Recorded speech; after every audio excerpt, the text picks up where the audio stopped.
عبادت کی روح ہے، عبادت کا مغز ہے. جیسے ہڈی، اس میں سے آپ نے وہ گلی کھینچ لی اور باقی پھینک دی. ماز قرآن مغزہا برداشتیں استخاں پیش سگا انداختیں.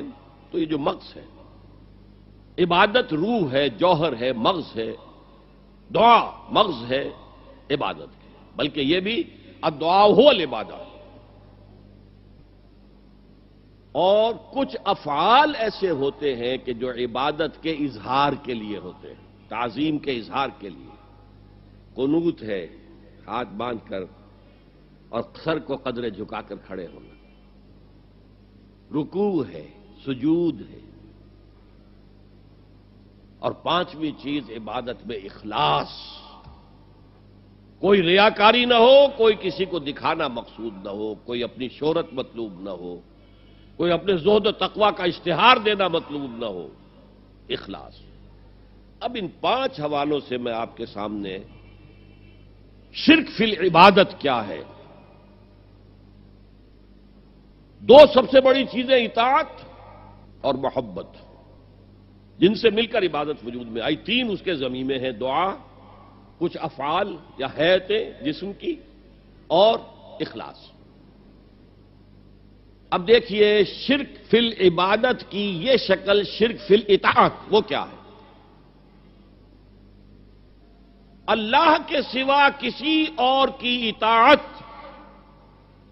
جس سے اللہ کی معصیت لازم آتی ہو، شرک. لا طاعت لمخلوق فی معصیت الخالق. مخلوق میں سے کسی کی اطاعت نہیں ہوگی کہ اس معاملے میں جس میں خالق کی معصیت لازم آ رہی. ہاں، خالق کے احکام کے اندر اندر والدین کا حکم بھی مانو، اطاعت کرو. اساتذہ کا حکم مانو. کسی اور کو اپنا لیڈر مانا ہے، اس کا حکم مانو، لیکن ناٹ بیونڈ. وہ جو سرکل ہے کتاب و سنت کا، اس سے باہر نہیں. لا طاعت لمخلوق فی معصیت الخالق، یہ آپ الجبرے کے فارمولے کے طور پر اپنے سامنے رکھیے. اب اسے اپلائی کیجئے. جیسے فارمولوں کے ذریعے سے پھر بڑے بڑے وہ سم جو ہے وہ حل کیے جاتے تھے سوالات. صبح کا وقت ہے، آنکھ بھی کھلی ہے، اذان کی آواز بھی کان میں آئی ہے. آپ کا نفس کہتا ہے ابھی سو جی.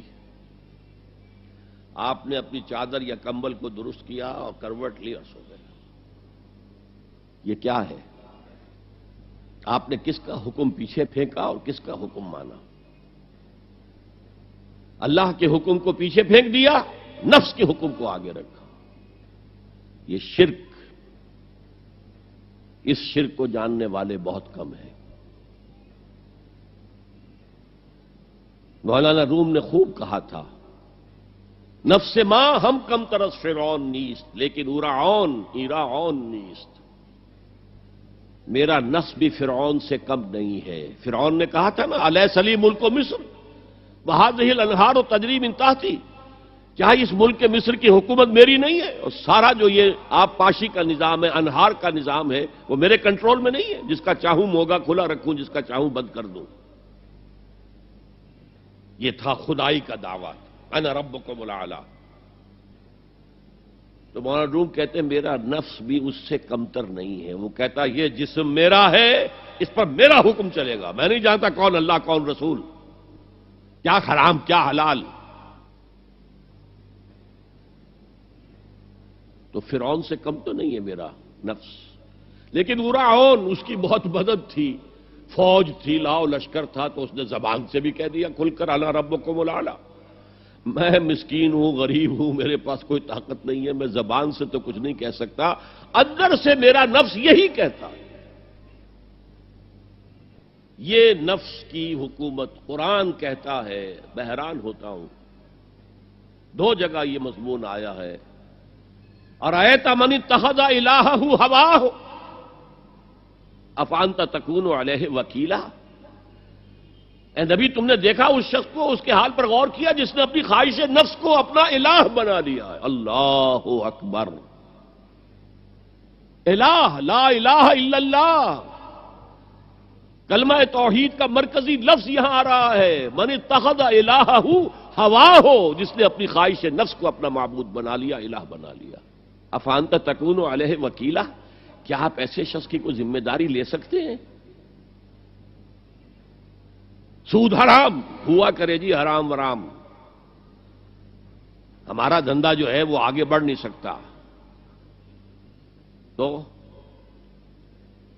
اللہ کے حکم کو پیچھے ڈالا، نفس کے تقاضے کو آگے رکھا۔ کون معبود ہے آپ کا؟ نام عبداللہ رکھیے، نام عبد الرحمن رکھیے، ہے عبد النفس، نفس کے بندے، نفس کے غلام۔ یہ میں نے یوں سمجھیے کہ جیسے میں نے ہجرت اور جہاد کی ڈیفینیشنز کی تھی۔ ہجرت کا بیس کیا ہے؟ پوچھا گیا ایو الہجرت افضل ہو یا رسول اللہ، اے اللہ کے رسول بتائیے سب سے اعلیٰ ہجرت کون سی ہے، افضل؟ فرمایا ان تہجر ما کرہ ربک، ہر اس چیز کو چھوڑ دو جو تمہارے رب کو پسند نہیں۔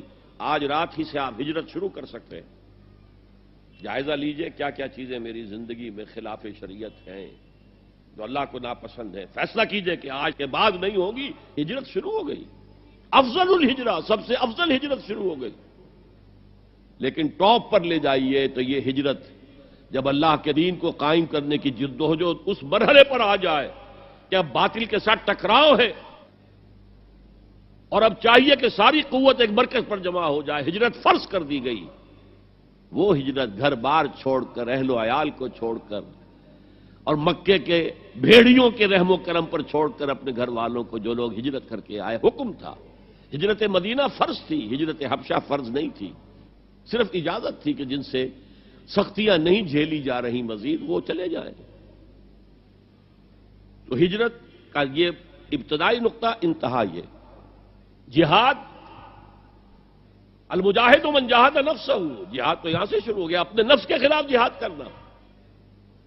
صبح نفس نے کہا ابھی سو جاؤ، آپ نے نفس کی بات کو رد کیا، اپنا کمبل اٹھا کے پھینکا، اٹھے، وضو کیا، نماز کے لیے آپ مسجد چل دیے، آپ نے جہاد کیا نفس کے خلاف۔ یہ افضل الجہاد ہے، اور سب سے چوٹی اوپر یہ ہے کہ جب وہ حق و باطل کی جنگ ہو تو جان ہتھیلی پر رکھ کر میدان میں حاضر ہو جاؤ۔ اسی طرح یہ جو شرک فی الاطاعت ہے، میں نے آپ کو اس کی ابتدا بھی بتا دی انفرادی سطح پر۔ افرأیت من اتخذ الہہ ہواہ افانت تکون علیہ وکیلا، کیا تم نے غور کیا اس شخص کی حالت پر جس نے اپنی خواہش نفس کو اپنا معبود بنا لیا، الہ بنا لیا، کہہ رہا ہے لا الہ الا اللہ، لا الہ الا اللہ، لیکن الہ تو اس کا نفس ہے۔ اب اس کو انتہا پر لے جائیے۔ عہد حاضر کا سب سے بڑا شرک، سب سے بڑا شرک، سب سے بڑا شرک عوامی حاکمیت کا تصور ہے۔ حاکم اللہ کے سوا کوئی نہیں، ان الحکم الا للہ۔ ظاہر بات ہے فرعون نے اگر دعویٰ کیا تھا میں تمہارا خدا ہوں، انا ربکم الاعلی، تو کیا اس کا مطلب یہ تھا کائنات میں نے پیدا کی ہے، تمہیں میں نے پیدا کیا؟ ذرا سوچئے، کیا وہ بزرگ موجود نہیں ہوں گے جنہوں نے اسے دیکھا ہو کہ آج اس کی ولادت ہوئی تھی، کل اس کی کوئی اور سیری بنی ہوئی تھی؟ یہ کیسے دعویٰ کیا تھا؟ میرا حکم چلے گا، میں نہیں جانتا، الیس لی ملک مصر، مصر کی حکومت میری ہے کہ نہیں؟ یہ دعویٰ تھا، یہ خدائی کا دعویٰ ہے۔ کسی زمانے میں وہ فرد ہوتے تھے، نمرود ہوتے تھے، نماردہ، فراعنہ۔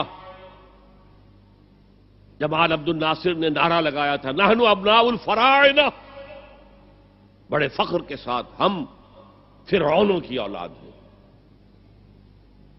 اور صدام نے لگایا تھا نعرہ نحن ابناء النماردہ، ہم نمرودوں کی اولاد ہیں۔ عراق کے بادشاہوں کا لقب نمرود تھا اور مصر کے بادشاہ فراعنہ تھے، فرعون تھے۔ زمانے کا جب ارتقاء ہوا ہے اور اس میں فیصلہ کن کام جو ہے وہ حضور نے صلی اللہ علیہ وسلم، جب حضور کی حیات طیبہ کے بعد خلافت انفرادی سے اجتماعی ہو گئی۔ جب تک نبوت جاری تھی نبی ہی خلیفہ ہوتا تھا اللہ کا، اس کی ہاٹ لائن اللہ کے ساتھ وحی کی لگی ہوئی ہے، ادھر سے حکم آتا ہے وہ امپلیمنٹ کرتا ہے، جہاں اس کا حکم نہیں ہے وہ اپنا بیسٹ ججمنٹ استعمال کر کے فیصلہ کرتا ہے۔ یہی ہے وائس جیرنسی، یہی ہے خلافت، ایسنس آف خلافت یہی ہے۔ جیسے وائس رائے دلی میں ہوتا تھا، ہمارا بادشاہ یا ملکہ تو انگلستان میں ہوتے تھے۔ اب جو ہز میجسٹیز گورنمنٹ یا ہر میجسٹیز گورنمنٹ سے حکم آیا، وائس رائے اس میں کوئی تغیر و تبدل نہیں کر سکتا، he has to implement it as such. جہاں کوئی حکم نہیں ہے تو وہ مقام پر بیٹھا ہے، آن دی اسپاٹ ہے، حالات کو دیکھے اور جو مملکت اور کنگڈم کی مصلحت میں سب سے بہتر نظر آئے وہ فیصلہ کر لے۔ لیکن حضور پر نبوت ختم تو خلافت کلیکٹیو ہو گئی، خلافت المسلمین۔ اگرچہ شروع میں امیر المومنین کہا جاتا تھا، کچھ عرصے کے بعد خلیفت المسلمین یہ اصطلاح جو ہے وہ عام ہوئی۔ اسی طرح انفرادی ملوکیت کی بجائے اجتماعی ملوکیت کا تصور جو ہے شیطان نے پٹی پڑھائی۔ ابلیس کی مجلس شورا جو اقبال کی بڑی ہی یوں سمجھیے کہ اہم ترین نظموں میں سے امت مسلمہ کے نام پیغام پر مشتمل وہ نظم جو ہے، اور وہ ان کے آخری ایام کی ہے اور وہ ان کی زندگی میں چھپی بھی نہیں تھی، ارمغان حجاز ان کے انتقال کے بعد چھپی ہے، جس میں آخری جو کلام تھا فارسی اور اردو دونوں کا جمع کر دیا گیا، ورنہ اس سے پہلے فارسی علیحدہ چھپتی تھی کتابیں، اردو کی علیحدہ، لیکن اب اتنا کم تھا کہ ان کے لیے علیحدہ کتابیں شائع کرنا مناسب نہیں سمجھا گیا۔ ابلیس نے مجلس شورا بلائی۔ ایک مجلس شورا کے جو رکن نے کہا کہ دیکھو جمہوریت کا دور آ گیا ہے، اب ہماری ابلیسیت کو تو بڑا خطرہ ہے، ابلیسی نظام تو ختم ہو جائے گا، جمہوریت توڑ دی بندوں نے آقاؤں کے خیموں کی تناب۔ یہ تو عوام نے جو ہے اپنے آقا بیرنز اور لارڈز اور بادشاہوں کے خیموں کی تنابیں توڑ دیں، گرا دیے خیمے، یہ تو انقلاب آ رہا ہے۔ میرے آقا وہ جہاں زیر و زبر ہونے کو ہے، جس جہاں کا ہے فقط تیری سیاست پر مدار۔ ابلیس کیا کہتا ہے بڑے ٹھنڈے انداز میں، ہم نے خود شاہی کو پہنایا ہے جمہوری لباس، جب ذرا آدم ہوا ہے خود شناس و خود نگر۔ آج آدمی میں ایک سیلف امپورٹنس پیدا ہو چکی ہے۔ یہ بادشاہ کون ہوتے ہیں جو ہمارے سروں پر مسلط ہے، محلوں میں رہتے ہیں، عیش کرتے ہیں، جو خون پسینہ جو ہے وہ کسان کر رہا ہے۔ ابھی انڈسٹریل ریولوشن تو نہیں ہوا تھا، وہ ساری بات جو تھی وہ زرعی معیشت تھی، خون پسینہ وہ کرتا ہے، فصل میں سے لائنز شیئر آ کر بیرن اور لارڈ وہ لے گیا، اور اس میں سے ایک حصہ اس نے بادشاہ کو پہنچایا، ایک اپنے پاس رکھا۔ ظالمانہ نظام ہے۔ تو ہم نے دیکھا کہ انسانوں میں کچھ شعور پیدا ہو گیا، خود شعوری، تو ہم نے ملوکیت کو ڈھال دیا نئے سانچے میں، ہم نے خود شاہی کو پہنایا ہے جمہوری لباس۔ وہ گندگی جو فرعون کے سر پر ٹنوں کے حساب سے رکھی ہوئی تھی، ہم نے کہا تولا تولا سب میں تقسیم کر دو، ایک ایک ووٹ سب کے ہاتھ میں دے دو اور کہہ دو تم حاکم ہو۔ ہم نے خود شاہی کو پہنایا ہے جمہوری لباس، جب ذرا آدم ہوا ہے خود شناس و خود نگر۔ تو نے کیا دیکھا نہیں مغرب کا جمہوری نظام، چہرہ روشن اندروں چنگیز سے تاریک تر۔ It is the dictatorship of the capitalist, جسے جمہوریت کا نام دیا جا رہا ہے، کھیل ہے، تماشا ہے۔ تو آج کی دنیا کا سب سے بڑا شرک اسے کوئی جانتا ہی نہیں۔ وہ شرک فی العقیدہ ان کو معلوم ہے، اور اس کے اوپر فتوے بھی وہ لگا دیں گے۔ کوئی قبر کے سامنے کھڑے ہو کر کوئی دعا کر رہا ہے، کسی کو رکوع کر لیا، کسی نے سجدہ کر لیا، تو خیر ٹھیک ہے، وہ تو ایک شرک جلی ہو رہا ہے، وہ تو معلوم ہے، اس کی نفی ہو رہی ہے۔ لیکن یہ وہ تھے شرک جو پہلے تھے، آج کا شرک بالکل اور ہے۔ آج کا شرک دو میں گنوا دیتا ہوں آپ کو، ایک ہے عوامی حاکمیت کا تصور، ایک ہے مادہ پرستی کا تصور۔ مادے پر سارا توکل اور اعتماد ہے، اللہ پر کہاں توکل رہا، کہاں اعتماد رہا۔ میٹیریلزم یہ ایک مذہب ہے، یہ ایک فلسفہ ہے۔ بہرحال اطاعت کے ضمن میں شرک فی الاطاعت کیا ہے؟ انفرادی سطح پر نفس پرستی، نفس کو اپنا معبود بنا لینا۔ اجتماعی سطح پر عوام کی حاکمیت، بدترین شرک۔ اب آئیے محبت، شرک فی المحبت کیا ہے؟ اگر کسی بھی شے اور کسی بھی انسان کی محبت اللہ کی محبت سے بڑھ جانا تو دور کی بات ہے، برابر بھی آ کر ہم نشین ہو گئی، بیٹھ گئی، تو یہ شرک ہے۔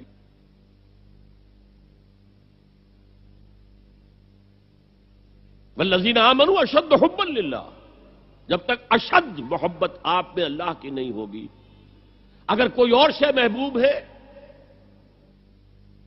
تو من الناس من یتخذ من دون اللہ اندادا یحبونہم کحب اللہ، لوگوں میں سے ایسے بھی ہیں جنہوں نے اللہ کو چھوڑ کر کسی اور چیزوں کو مد مقابل بنا لیا ہے، ان سے وہ محبت کرتے ہیں جو اللہ سے کرنی چاہیے تھی۔ توحید کا تقاضا ہے لا محبوب الا اللہ، لا مطلوب الا اللہ، لا مقصود الا اللہ۔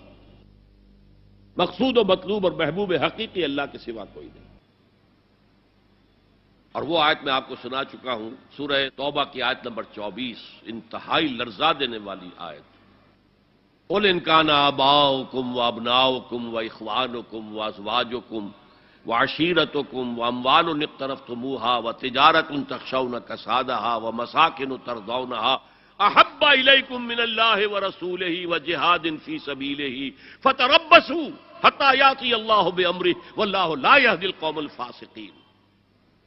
اے نبی، ان کے کان کھول دیجئے، اچھی طرح سنا دیجئے کہ اے لوگو، اے ایمان کے دعوے دارو، اگر تمہیں اپنے باپ، اپنے بیٹے، اپنے بھائی، اپنی بیویاں یا بیویوں کے لیے شوہر اور اپنے رشتہ دار اور اپنے وہ مال جو بڑی محنت سے کما کر کھتے بھرے ہوئے ہیں اور اپنی وہ تجارت جس کی کساد بازاری کا تمہیں اندیشہ رہتا ہے مندہ نہ ہو جائے، اور اپنے وہ محل، اپنی حویلیاں جو تم نے تعمیر کی ہیں اور بہت تمہیں محبوب ہیں، انہیں خوب فرنش کیا ہے، اگر یہ 8 چیزیں محبوب تر ہیں اللہ سے اور اللہ کے رسول سے اور اللہ کی راہ میں جہاد سے، تو جاؤ دفع ہو جاؤ، وہاں بیٹھ کر انتظار کرو یہاں تک کہ اللہ اپنا فیصلہ سنا دے، اور اللہ ایسے فاسقوں کو کبھی ہدایت نہیں دے گا۔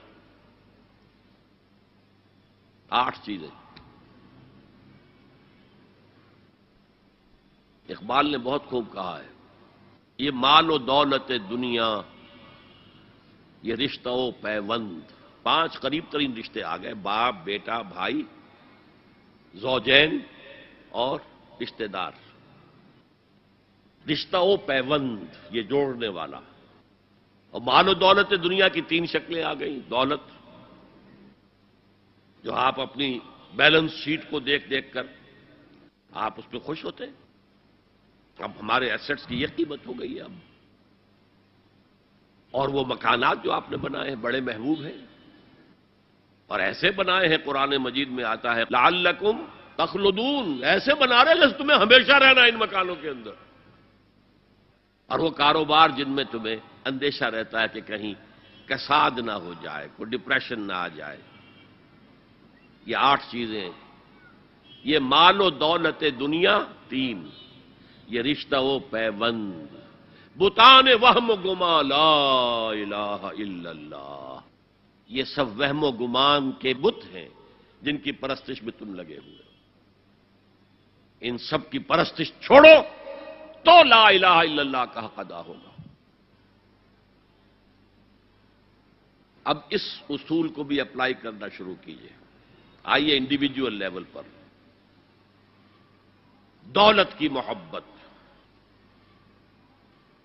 اگر آپ کو دولت کی محبت آمادہ کرتی ہے کہ اللہ کے حدود کو پامال کریں، حرام ذرائع استعمال کریں، دولت آنی چاہیے، حلال سے ہو، حرام سے ہو، جائز ہو، ناجائز سے ہو، بائی ہوک اور بائی کروک دولت آنی چاہیے، تو آپ کی محبوب حقیقی کون ہوئی؟ دولت۔ یہ دولت آپ کی معبود ہے۔ کون بڑے سے بڑا موحد اس شرک کا احساس رکھتا ہے؟ اور حضور نے اس قدر کلیئر فرمایا ہے، تعس عبد الدینار و عبد الدرہم، ہلاک ہو گیا یا ہلاک ہو جائے، یہ کلام خبریہ ہے یا یہ بددعا ہے؟ تعس عبد الدینار و عبد الدرہم، درہم و دینار کا بندہ ہلاک ہو جائے۔ نام عبد الرحمن ہے، حقیقت میں عبد الدینار ہے، عبد الدرہم ہے۔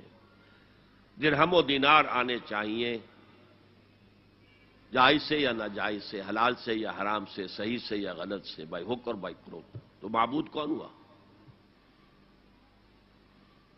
ہمارے ہندو بھائیوں نے کیا کیا؟ لکشمی دیوی دولت کی دیوی ہے، اس کی پوجا کرتے کس لیے؟ مطلوب کیا ہے؟ دولت۔ اس کی پوجا، وہ خوش ہو جائے تو دولت ملے گی۔ ہم نے کہا ہٹاؤ جی اس دیوی کو بیچ میں سے، ہم براہ راست ہی پوج لیں گے، بس یہی تو فرق کیا ہے نا۔ عبد الدینار و عبد الدرہم، یہ ہے انفرادی سطح پر۔ شرک فی المحبت، جو روح عبادت ہے، جو عبادت کی جان ہے، محبت، غایت الحب ما غایت الذل والخضوع۔ اور ٹاپ پر لے آئیے، آج کی دنیا اجتماعیت کے میدان میں، اگرچہ اب زمانہ بدل رہا ہے، لیکن تقریباً 1 صدی سے نیشن سٹیٹس، وطن کی بنیاد پر قومیت، وطن محبوب ترین شے، جو شے میرے وطن کے لیے صحیح ہے وہ میں کروں گا، چاہے وہ غلط ہو، وہ حرام ہو، اللہ کے قانون کے خلاف ہو، لیکن میرے وطن کے لیے ہوگا۔ وطن زندہ باد، یہ وطن پرستی ہے۔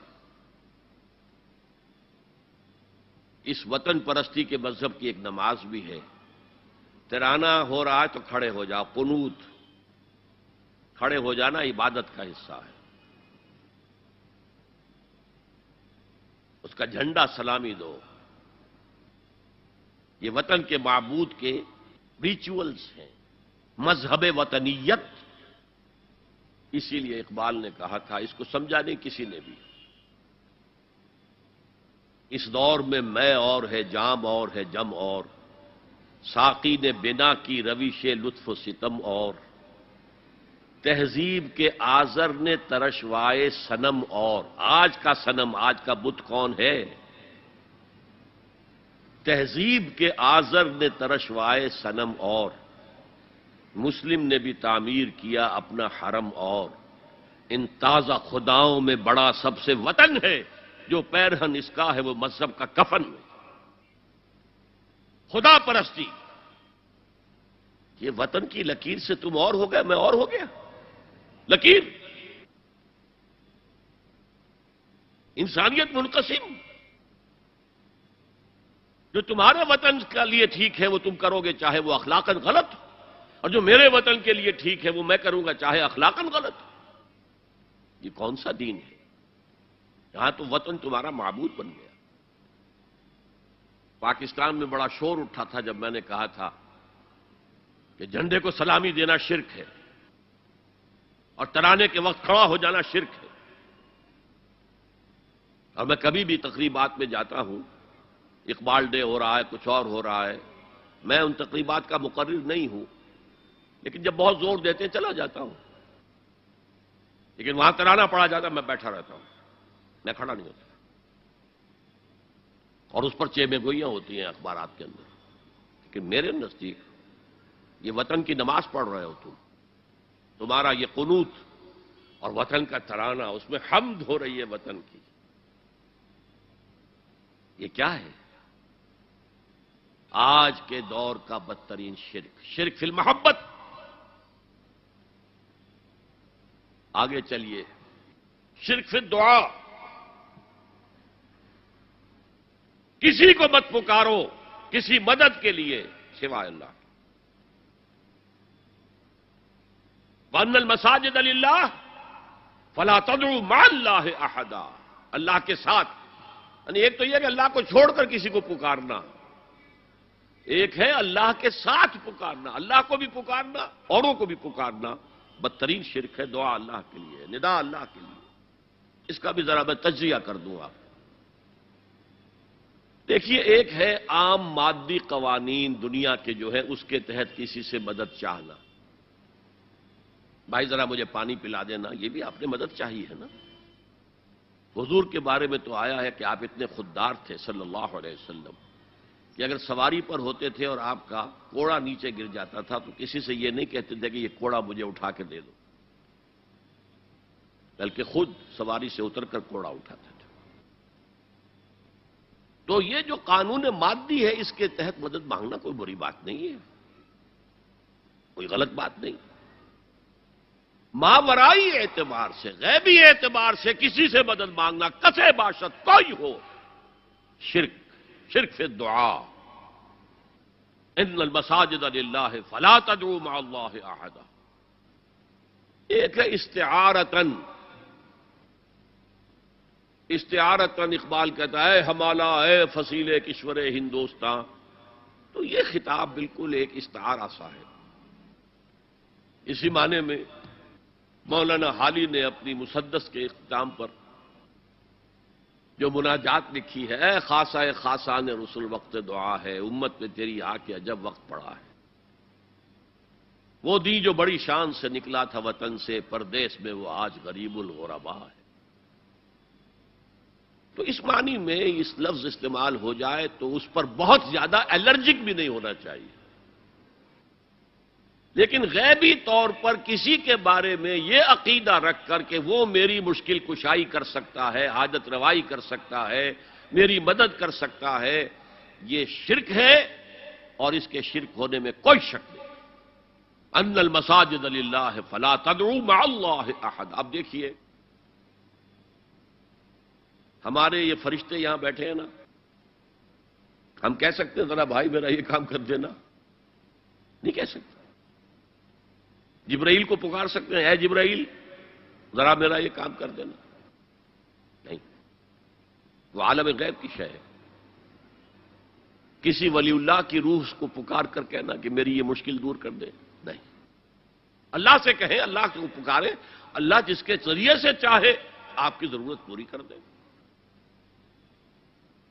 اس ضمن میں میں کہوں گا کہ شاہ ولی اللہ دہلوی نے ایک بات کہی ہے، اگرچہ مجھے اس کی کوئی دلیل اپنے طور پر انڈیپینڈنٹلی کتاب و سنت میں نہیں ملی ہے، لیکن شاہ صاحب کا ایک مقام ہے، مرتبہ ہے جو میری نگاہ میں بہت بلند ہے۔ میرے نزدیک دو عظیم شخصیتیں عالم اسلام کی، امام ابن تیمیہ اور امام غزالی کو جمع کریں تو شاہ ولی اللہ بنتے ہیں، اتنی عظیم شخصیت ہے۔ انہوں نے یہ لکھا ہے کہ جو اللہ کے برگزیدہ بندے ہوتے ہیں، اولیاء اللہ، اللہ تعالیٰ ان کی ارواح کو ان کے فوت ہونے کے بعد ملائکہ کے طبقہ اسفل میں شامل کر دیتے ہیں، اور وہ بھی جس طرح وہ ملائکہ اللہ کے احکام کی زمین میں تنفیذ کر رہے ہیں، وہ بھی اسی کام میں لگ جاتے ہیں۔ میں نے عرض کیا کہ میرے پاس انڈیپینڈنٹلی کوئی دلیل نہیں ہے اس کے حق میں، لیکن شاہ صاحب کا فرمانا خود میرے لیے ایک درجے میں دلیل ہے۔ لیکن یہاں ایک تو یہ نوٹ کرنے کا، ملائکہ کا طبقہ اسفل، ملائکہ کا سب سے نچلا طبقہ، اور اللہ کے حکم کی تنفیذ کرتے تو فرشتے کر رہے ہیں، وہ بھی ہوں، ہمیں سے کیا غرض ہے؟ ہم نہ فرشتے کو پکار سکتے ہیں اور نہ کسی ولی اللہ کو پکار سکتے ہیں۔ پکارو اللہ کو۔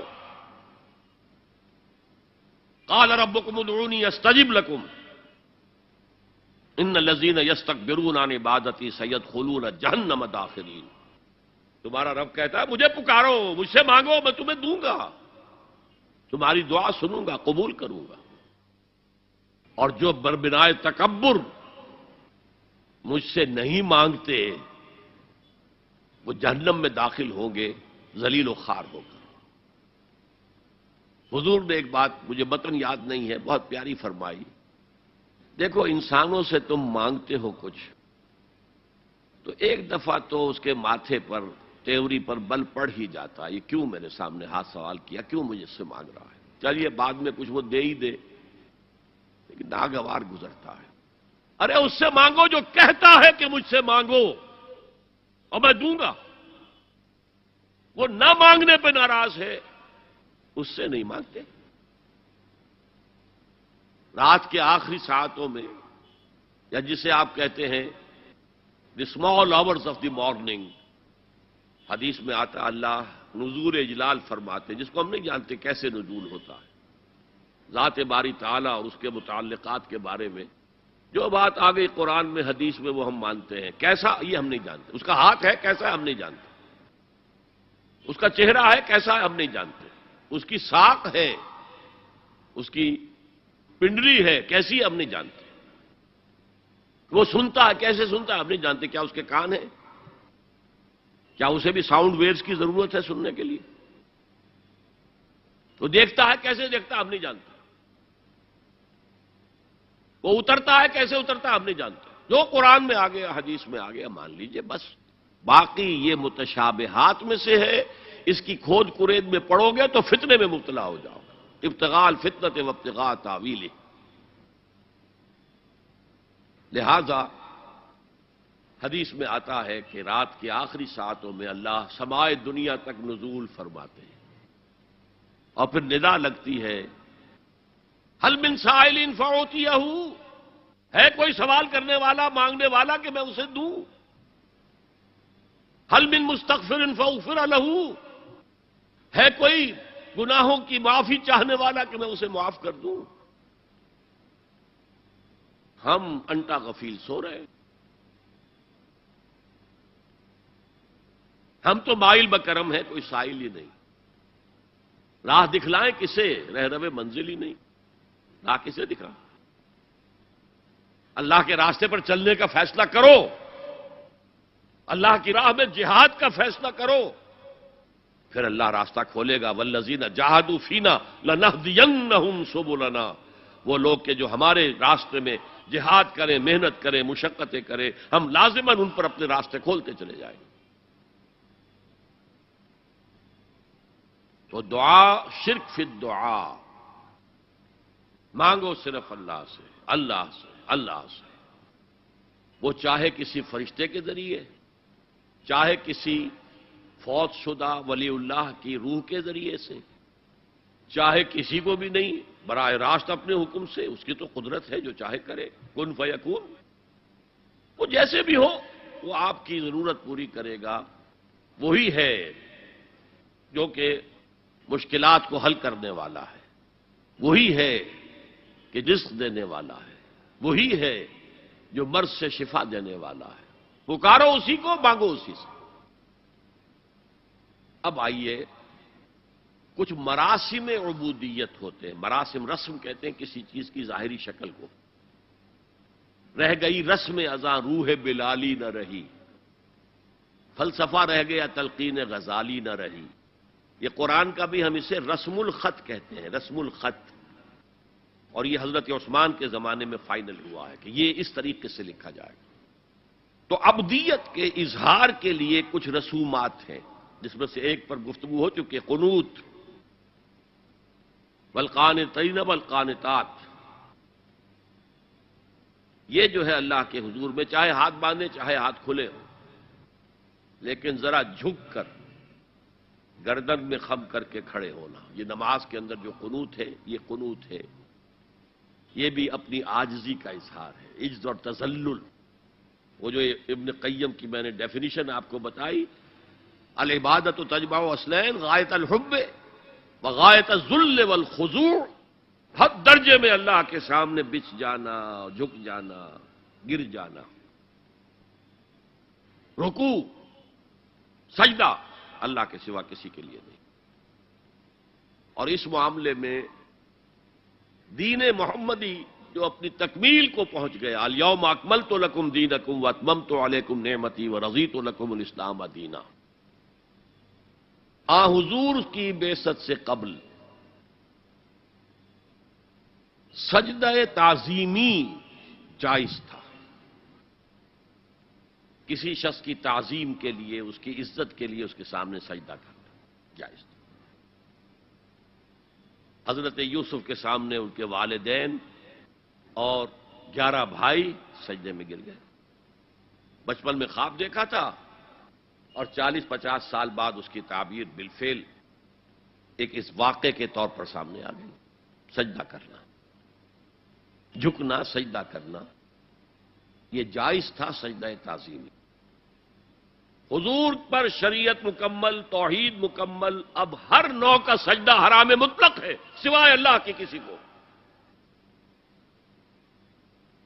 ہمارے مسلمانوں نے بھی اپنے دور ملوکیت میں سجدہ تعظیمی شروع کرا، عدالت کے اندر بادشاہ کے دربار میں جا رہے تو سجدہ، سر جھکا کر رکوع کی حالت میں. یا آپ کے پڑوس میں جو حیدرآباد کی ریاست تھی، سلام کیسے کرتے تھے، کتنے جھکتے تھے، اور پھر وہ جھک کر وہ سلام ہو رہے. یہ مشرکانہ فعل ہے. مغلیہ دربار میں بھی تھا. شیخ احمد سرہندی رحمت اللہ علیہ نے کہا غلط ہے، حرام ہے، جائز نہیں. دربار میں شکایت پہنچ گئی. آخر مخبری کرنے والے بھی تھے، حاسد بھی تھے. وَمِن شَرِّ حَاسِدٍ إِذَا حَسَدَ. طلبی ہو گئی، بلایا گیا دربار میں حاضری.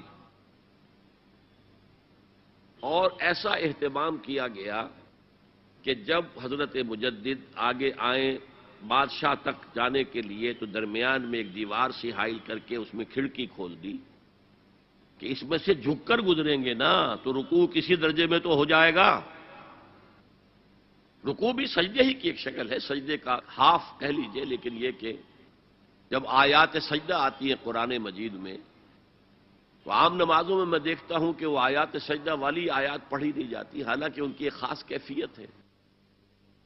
تراویح میں تو پڑھی جاتی ہے لیکن پہلے بتا دیتے ہیں کہ یہ دوسری رکعت میں یا پہلی رکعت میں سجدہ آ رہا ہے تو لوگ تیار ہوتے ہیں. رکوع بھی اگر فوراً ہو جائے آیت سجدہ کے بعد تو اس سے بھی اس سجدے کا حق ادا ہو جاتا.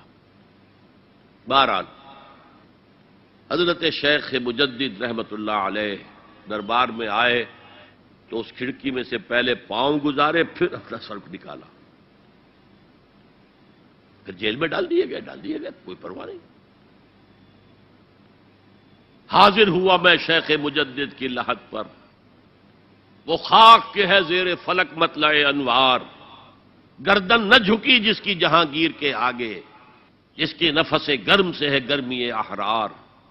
وہ ہند میں سرمایہ ملت کا نگہباں، اللہ نے بر وقت کیا جس کو خبردار.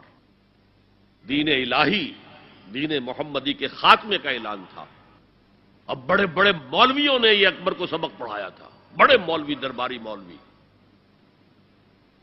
انہوں نے سبق پڑھایا تھا.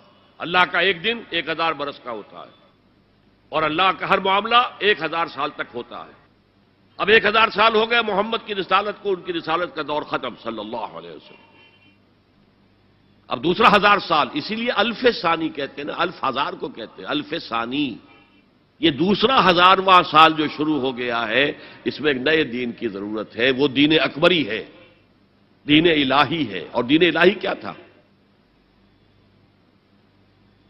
یہ ایک بہت بڑی سیاسی تدبیر تھی، اصل میں بہت بڑی سیاسی تدبیر. اور اس کا ظہور بعد میں بھی ہوا ہے ہندوستان کی سرزمین میں. وہ یہ کہ ہندوستان کی ترقی میں جو چیز سب سے بڑی رکاوٹ ہے وہ مذہبی اختلافات ہے. لہذا ایسا کرو سارے مذاہب جو ہیں اسے ہاون دستے میں ڈالو، کوٹ کوٹ کے چورا چورا کر کے بناؤ صفوف، اور یہ مذہب سب کا ہو جائے تو مذہبی اختلافات ختم ہو جائیں گے. دوسری بات ان کی سمجھ میں یہ آ گئی کہ اصل میں اختلاف رسالت اور شریعت کی بنیاد پر ہوتے ہیں. لہذا دین الہی، بس خدا کو مانو، بس رسالت وغیرہ کو چھوڑو. خدا تو سب کا رب ہے، اسے آپ پرماتما کہہ لیں، مہادیو کہہ لیں، جو چاہے کہہ لیں، اللہ کہہ لیں، رام کہہ لیں. قُلِ اللَّهَ وَالرَّحْمَٰنُ أَيَّمَّا تَدْعُوا فَلَهُ الْأَسْمَاءُ الْحُسْنَىٰ. قرآن کہتا ہے تم اللہ کہہ کر پکار لو یا رحمان کہہ کر پکار لو، جس کو بھی تم پکار رہے ہو یہ جان لو کہ تمام اچھے نام اسی کے ہیں. یہ فلسفہ تھا بہت گہرا. وہ جاہل تھا، ان پڑھ تھا، لیکن بہت بڑا سیاستدان تھا اکبر، اس میں کوئی شک نہیں. لیکن یہ کہ اگر ایک حکومت، اور جو سب سے بڑا مغل اعظم جس کو کہتے ہیں، اس کے زمانے میں مسلمانان ہند جو ہیں سیاسی اعتبار سے اپنے عروج پر تھے، لیکن دینی اعتبار سے پاتال کا معاملہ آ گیا تھا کہ دین محمدی ختم. 1000 سال کا ایک دن ہے اور وہ ختم ہو چکا. اللہ نے اٹھایا مجدد الفسانی رحمت اللہ علیہ. اور ان کی درویشانہ مساعی کے ذریعے سے. اب دیکھیے اس زمانے میں تصوف کے ذریعے سے سب سے بڑا شرک آ رہا تھا. وحدت الوجود کی ایسی تعبیرات ہو رہی تھی جو ہماوست بن گئی تھی. ہماوست اور وحدت الوجود کے درمیان تو زمین آسمان کا فرق ہے. ہماوست میں کائنات حقیقی ہے، خدا اس میں حل ہو چکا ہے، اس کے اندر ظاہر ہو گیا. اور وحدت الوجود میں وجود حقیقی صرف اللہ کا، اس کائنات کا وجود کوئی ہے ہی نہیں حقیقت میں. لیکن یہ ختم ہو رہا تھا.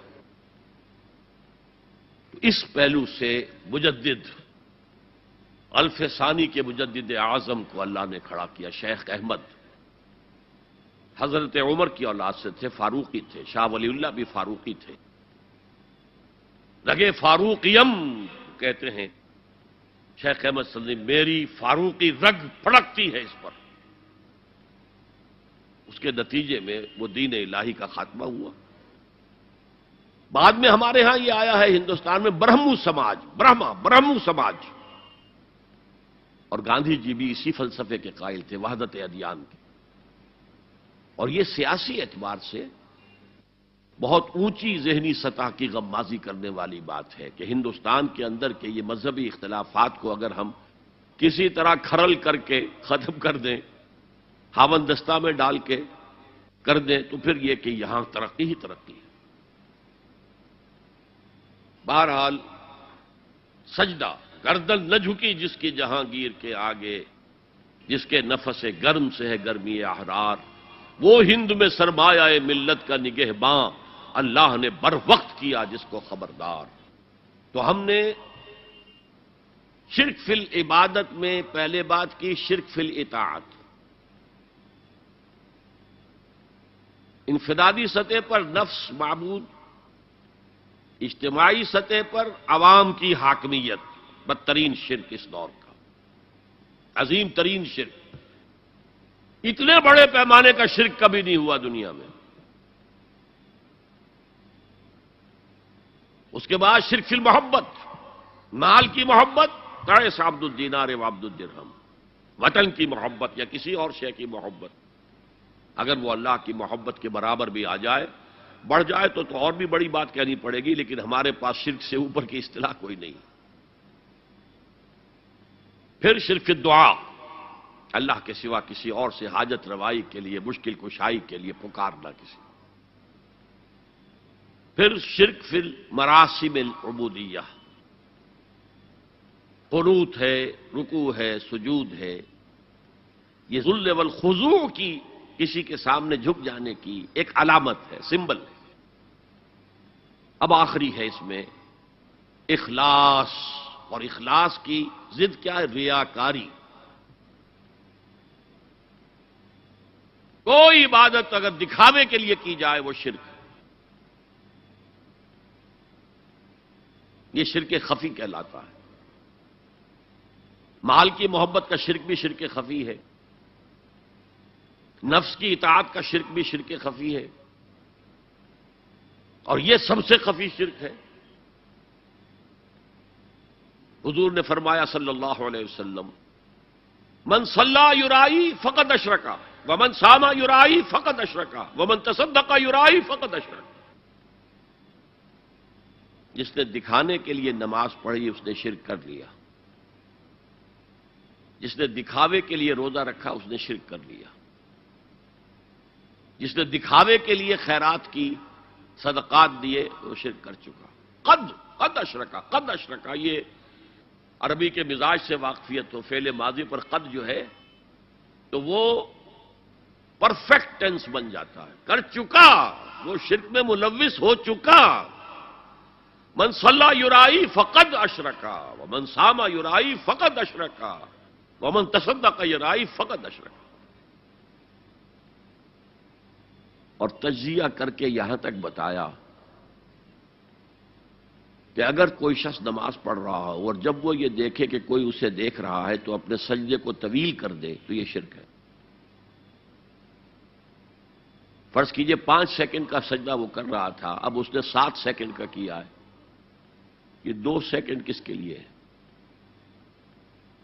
اس ایک سجدے کے 2 مسجود ہو گئے.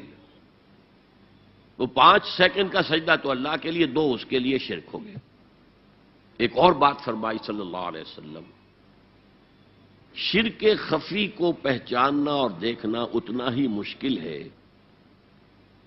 جتنا کہ کسی سیاہ شب میں، تاریک رات میں کسی سیاہ پتھر پر چلنے والی سیاہ چیونٹی کو دیکھنا مشکل ہے.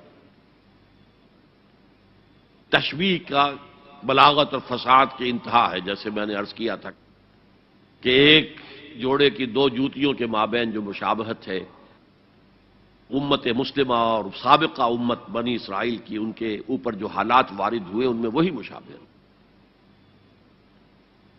تاریک شب ہے، سیاہ پتھر ہے، اس پر سیاہ چیونٹی رینگ رہی ہے.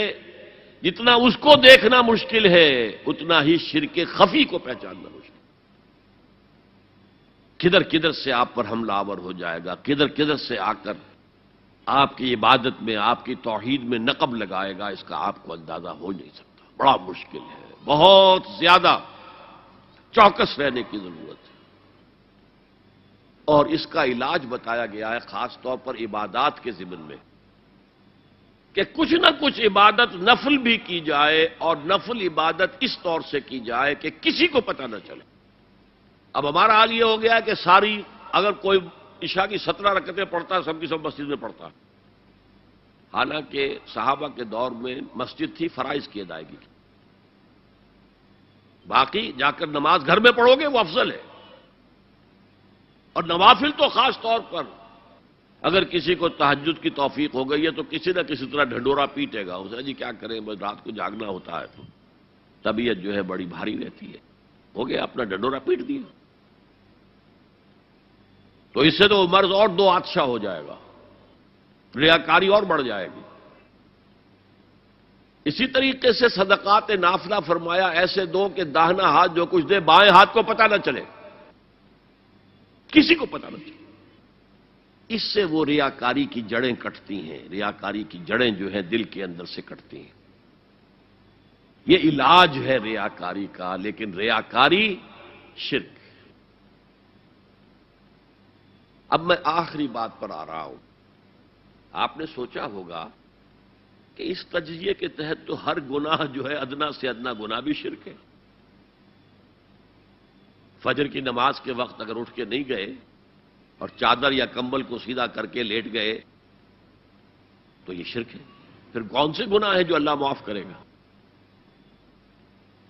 یہ جو میں نے آیت آپ کو 2 دفعہ جو آئی ہے سورہ نساء میں سنائی، ان اللہ لا یغفر ان یشرک بہ ویغفر ما دون ذلک لمن یشاء. اللہ تعالیٰ اس کو تو ہرگز نہیں بخشے گا کہ اس کے ساتھ شرک کیا جائے، البتہ اس سے کم تر جس کو چاہے گا بخش دے.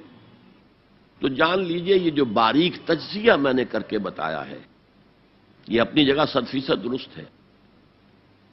لیکن ان میں جو یہ چیزیں ہیں، کوئی کوتاہی ہو گئی، کوئی گناہ ہو گیا، کوئی شریعت کی مخالفت ہو گئی، نفس کے کسی اس وقت کے دباؤ میں آ کر یہ گناہ شمار ہوں گے اگر یہ آپ کی طبیعت ثانیہ نہ بن جائے. اگر یہ آپ کی سیکنڈ نیچر بن گئے تو ایک گناہ بھی ساری تباہی لانے کے لیے کافی ہے. اگر آپ نے ڈیرے ڈال دیے، غلطی ہو گئی، معافی مانگو، توبہ کرو، استغفار کرو، اللہ صاف کر دے گا. نہیں کرو گے تو پھر ایک گناہ پر بھی دوام اگر ہو گیا اور اس گناہ نے ایک نے بھی تمہارا احاطہ کر لیا تو وہ جہنم میں خلود کی وعید قرآن میں آئی ہے. بلا من کسب سیئۃ واحاطت بہ خطیئتہ فاولئک اصحاب النار هم فیہا خالدون. کیوں نہیں جس نے کوئی ایک بھی بڑا گناہ، چھوٹا نہیں، یہ چھوٹے چھوٹے گناہ جو ہوتے رہتے ہیں، گناہ کبیرہ، لمم جن کو کہا گیا ہے، اس کی اللہ تعالیٰ کے ہاں پکڑ نہیں ہے، بلکہ وضو کرتے ہیں تو ہاتھوں کے اس طرح کے گناہ وہ دھل جاتے ہیں، آنکھوں کے گناہ دھل جاتے ہیں. گناہ کبیرہ اگر ایک بھی کریا اور مستقل کیا اور اس پر ڈیرے ڈال دیے اور وہ آپ کا احاطہ کر لے. آج کے دور میں سود کا نظام، سودی کاروبار، وہ تو آپ کا احاطہ کر گیا. آپ کے پورے وجود کا احاطہ کر گیا. بلا من کسب، اور کسبہ کہتے ہیں جان بوجھ کر کرنا. ایک ہے خطا سے ہو گیا، غلطی سے ہو گیا، وقتی طور پر کوئی تحریک ایسی ہو گئی، غلط ماحول میں بیٹھے ہوئے تھے، اس کے زیر اثر کوئی آپ سے بھی غلط حرکت سرزد ہو گئی، کبھی نفس کا جوش کچھ ایسا ہوا کہ آپ مغلوب ہو گئے. ٹھیک ہے، اسینشلی وہ شرک ہے، لیکن یہ شرک گناہ کے درجے میں شمار ہوگا اگر آپ توبہ کر لیتے ہیں، رجوع کرتے ہیں، استغفار کرتے ہیں، اللہ بخشنے والا. لیکن اگر ایک گناہ کبیرہ بھی جان بوجھ کر اختیار کر لیا اور اسے مستقل اپنی زندگی کے اندر شامل کر لیا، بلا من کسب سیئۃ واحاطت بہ خطیئتہ فاولئک اصحاب النار هم فیہا خالدون، تو وہ پھر جہنمی ہیں، آگ والے ہیں، اور اس میں ہمیشہ ہمیش کے لیے رہنے والے.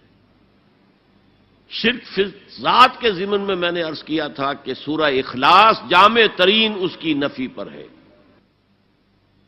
اور شرک فی صفات کی کامل نفی پر آیت الکرسی ہے. آیت الکرسی ایک لمبی آیت، جیسے آیت البر ایک لمبی آیت تھی، اور اس کو حضور نے فرمایا ہے سیدت و آیات القرآن، پورے قرآن مجید کی آیات کی سردار ہے یہ آیت. اور یہ شرک فی صفات کے ضمن میں یہ شمشیر قاطع ہے، شمشیر برہان ہے. اللہ لا الہ الا ہو الحی القیوم، یہ وہی ہے. قل هو اللہ احد اللہ الصمد الحی، اللہ زندہ ہے، لیکن اس کی زندگی کو اپنی زندگی پر قیاس نہ کرنا. تمہیں خوراک کی احتیاج ہے، اسے کوئی ضرورت نہیں. ما اريد منهم من رزق وما اريد ان يطعمون، مجھے کوئی احتیاج نہیں کہ مجھے کوئی رزق پہنچائیں، رزق دیں، مجھے کھلائیں، مجھے کوئی ضرورت نہیں. پھر تمہاری حیات نیند، اونگ، تھکان، ان تمام کمزوریوں کے ساتھ ہے. وہ الحی ہے، اپنی ذات میں خود زندہ ہے، حیات اس کی ذاتی ہے، کسی اور نے عطا نہیں کی ہے. ہماری تو مستعار ہے، عمر دراز مانگ کے لائے تھے، 4 دن 2 آرزو میں کٹ گئے، 2 انتظار میں. اور القیوم بقیہ پوری کائنات کے لیے وہی ہے، اس کو تھامے ہوئے ہے. لا تاخذہ سنۃ ولا نوم، الحی، حیات کامل، کہ اس کو نہ نیند آتی ہے نہ اونگ آتی ہے. لہ ما فی السماوات و ما فی الارض، آسمان اور زمین میں جو کچھ ہے اسی کی ملکیت ہے. تم کسٹوڈینز ہو، تم امین ہو. این امانت چند روزہ نزدماست، در حقیقت مالک شے ہر شے خداست. یہاں تک کہ یہ میرا جسم بھی میرے پاس امانت ہے. میں کون ہوں؟ میری خودی، میری انا، میری روح جو پوزیس کرتی ہے اس بدن کو، لیکن یہ پوزیشن ملکیت کا نہیں ہے، امانت کا ہے. یہ امانت، یہ ہاتھ بھی امانت ہے، میری زبان بھی امانت ہے، میری آنکھیں بھی امانت ہے. من ذا الذی یشفع عندہ الا باذنہ، یہ یہاں پر انداز بڑا پرجلال. کون ہے وہ جو شفاعت کر سکے اس کے دربار میں مگر اس کے اذن سے؟ کسی کا ذاتی، کسی کا زور، کسی کا اختیار نہیں.